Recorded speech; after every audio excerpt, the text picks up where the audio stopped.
I would now like to call Mr. S.N. Dalal to the stage so that he can introduce our Chief Guest of Honor, Mr. Mafat Lal. Mr. Dalal is an IT-focused business entrepreneur, a motivational speaker, and he's the International Secretary for the GFISH.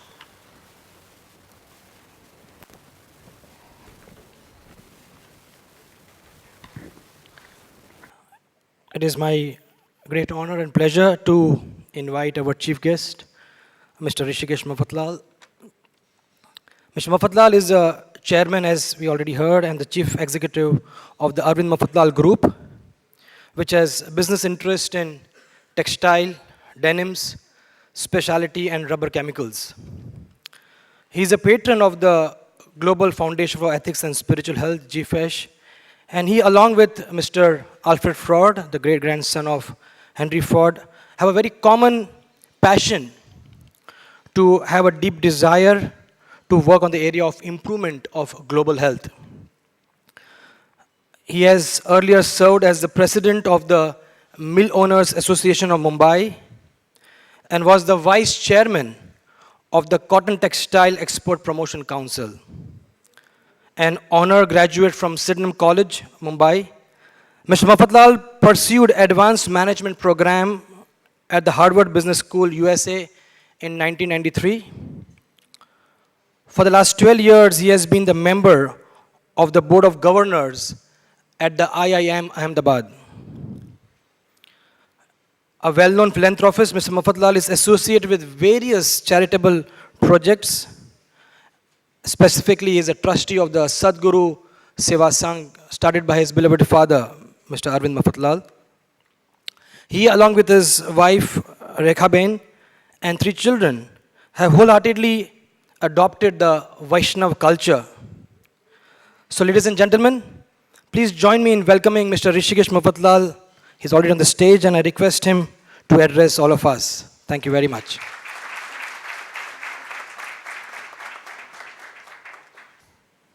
Dr. Sankhe and all the distinguished guests and speakers on the dais and in the audience. Several years ago, there was a very interesting incident which I read in the papers, and you probably also identify with it. Most of you follow cricket. There was this one of the world's greatest batsmen who was about to retire, called Adam Gilchrist. You may have heard his name. He was one of the left-handed wicketkeeper batsmen in Australia, and he's considered one of the greatest of the last century. This gentleman was also a rare breed, because if most of you, if you follow Australian cricket, you know they play a very aggressive brand of cricket, where they believe very strongly in disturbing, in a subtle way, the mental strength and ability of the people on the field, what they call mental disintegration, to try to bring victory to their side.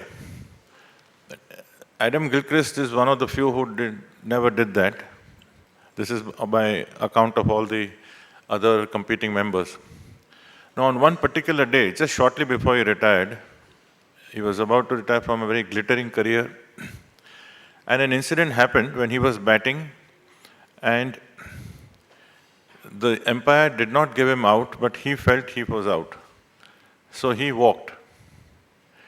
Now, this was very unusual. But what was most unusual was that the very next day and for days after that, he was very heavily criticized by his captain, by all the newspapers, by almost everybody. Not only in Australia, but all over the world. People were actually puzzled that how stupid that he couldn't let his team win, and that if he felt he was out, if the umpire is supposed to be the judge, why does he need to take the judgment in his hands? So, I would like to illustrate this, that I guess when people read this, you have different reactions to this event. Many people, perhaps the youngsters, might have already identified with the approach that victory is everything, success is everything. The means justify the ends.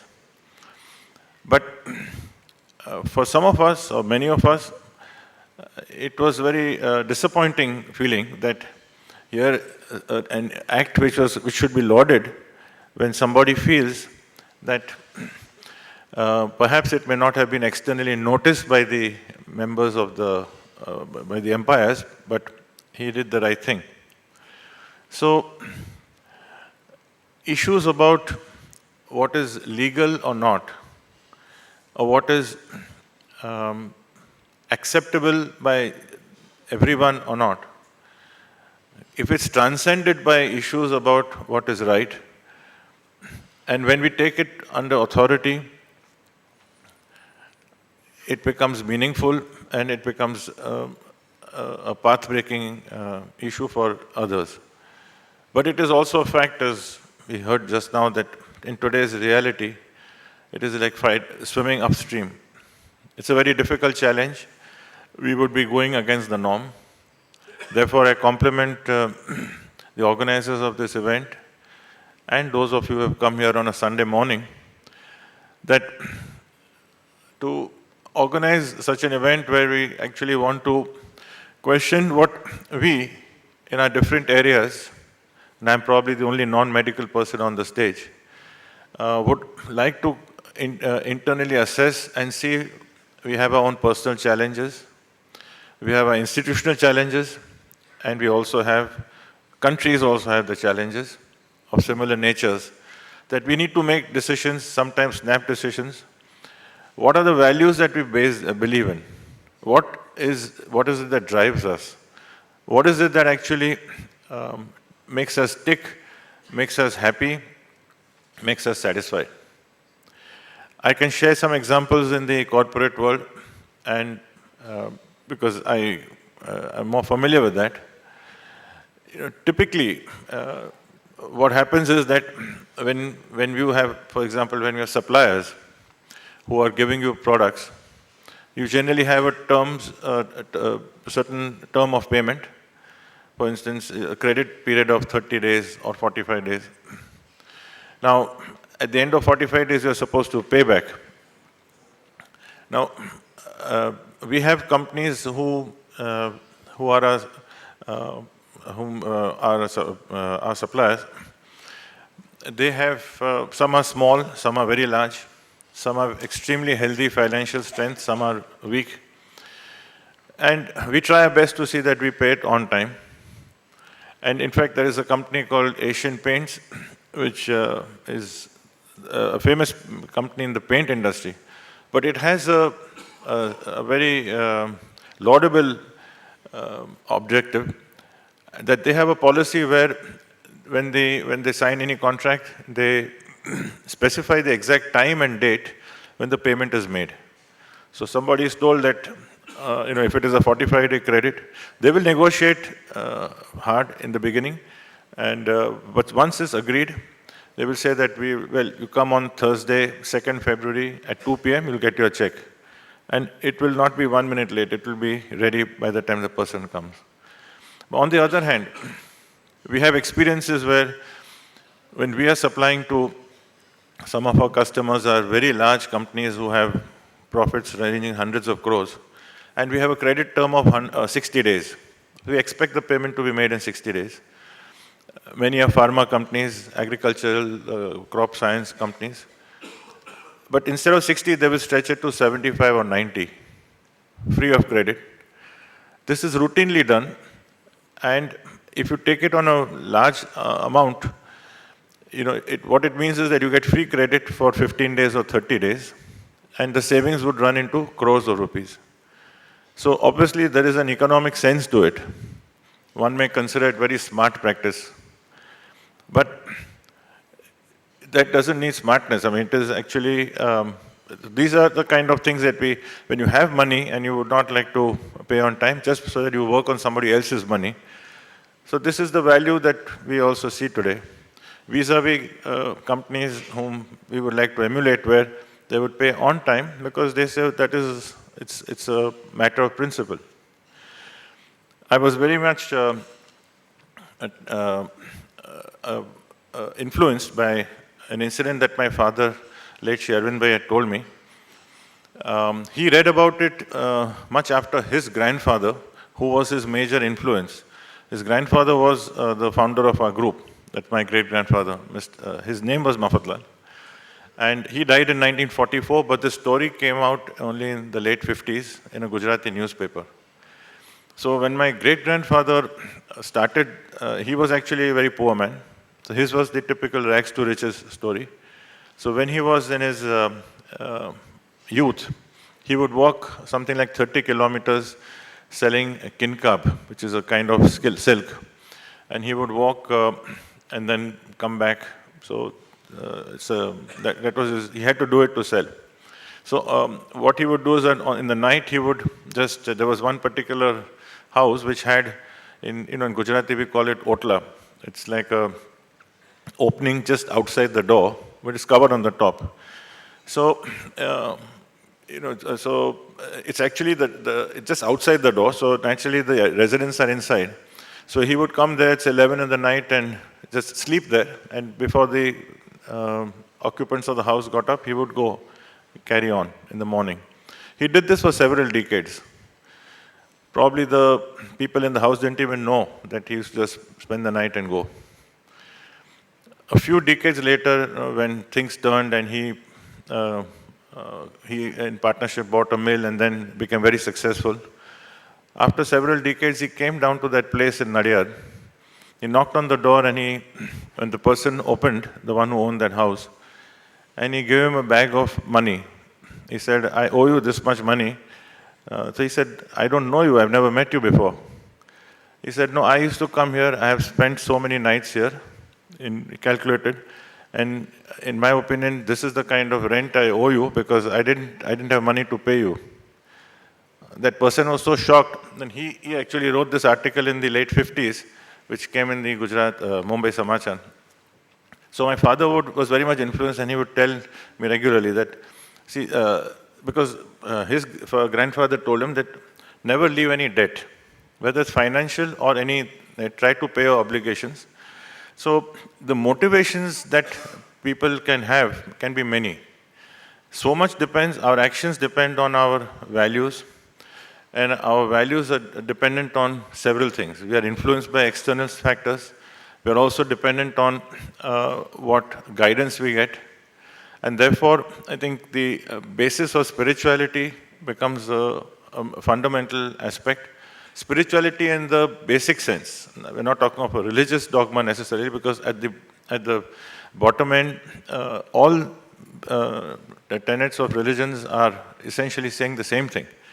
But if you actually believe in the equality of every living entity, every human being, no matter what the background, color, caste or educational background, gender, etc., then outlook develops wherein at one level we will be having various occupations like in the medical field or in business or in a shop or whatever.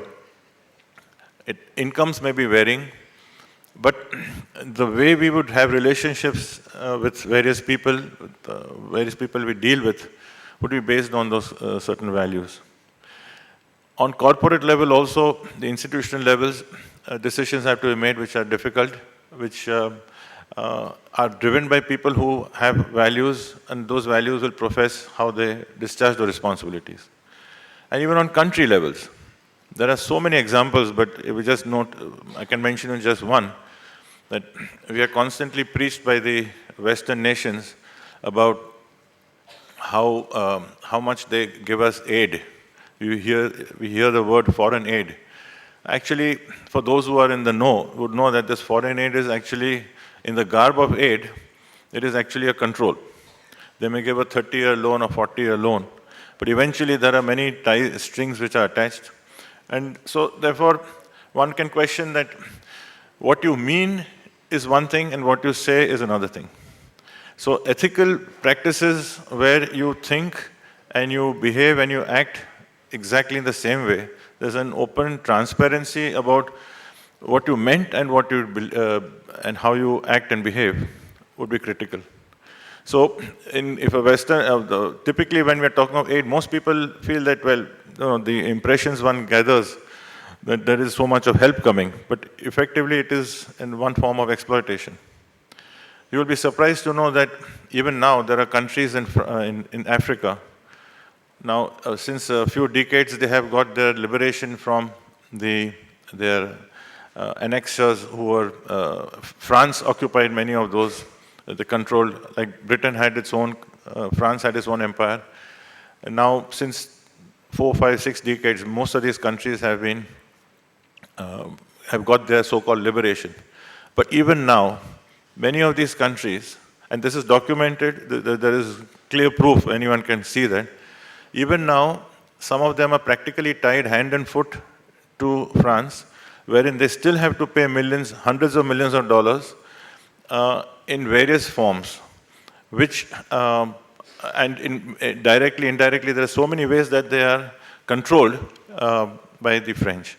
This is not known. So one may say that there is a very noble act of giving liberation to a country. But if the real meaning was liberation and completely cutting strings, that would be laudable. But if you have other strings attached, then you pull them behind the scenes, then it has a different meaning. And in your medical profession, you all are, of course, confronted with enormous amount of challenges. As a patient, I still believe that it is a profession where most people would still, even today, put a huge amount of trust in their doctors, in their medical, in the medical system. And I'm talking of the general public. So there is still a tremendous amount of responsibility that is given to the doctors, the profession. And in such a case, the authority becomes, with such high authority comes a lot of responsibility. The burden of discharging that responsibility becomes very much, beholden upon those who have to frame their own values, because how you act on an individual basis or an institutional basis would impact a lot of people, would influence so many others. I have been associated with Bhaktivedanta Hospital from its inception. It has been, I would say, an honor for me. It has actually been a great eye-opener for me, that I'm in one sense on the fringe, but at the other hand, I have been close to some of the doctors and have seen how it has evolved. And it's a matter of pride to see that how the values have, and in this, the hospital had tremendous difficulties for several years. They believed in certain values and they wanted to follow those values and principles. And there was a lot of opposition, there was a lot of lack of support from many others outside. But it has gone through all those challenges, and today it was a matter of great pride when we had Dr. Abdul Kalam, ex-president, the late ex-president, who came to inaugurate a cardiac unit a couple of years ago. When he mentioned after meeting everyone, and in his talk he said that I feel there's a sense of righteousness here. And it felt so nice to know that, at least because everyone knows how Dr. Kalam, he stands for such values himself, such a simple man. And when he sensed that, when he encouraged us with these words, so I felt that I think our mission has every reason to get further impetus and carry on more. So with these words, I'd like to just compliment the organizers again, and also thank all of you for coming and supporting. And I really wish that not only today, but in the future, this courageous opportunity becomes a kind of pathbreaker, wherein each one is encouraged to take up the kind of values that they would like to go beyond, over and above, certainly the material sustenance that is necessary. Thank you very much.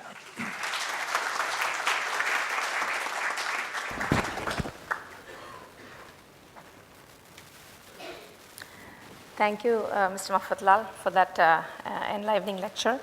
What is legal may not always be ethically right, and what is ethically right may not always sound legal. So I really thank you for sharing your personal experiences both on the home front and at workplace in guiding us regarding how to live righteously in this life. Thank you, sir. This really adds so much value to our conference. This concludes the inaugural session, and I request the dignitaries to kindly take seats in the audience, and we will begin with the morning session. Thank you, Dr. Sudhir Naik, Dr. Bharat Kanase, Dr. Naresh Rao, Dr. Bhujang, Dr. Manoj Kapoor, and Dr. Ajay Sankhe.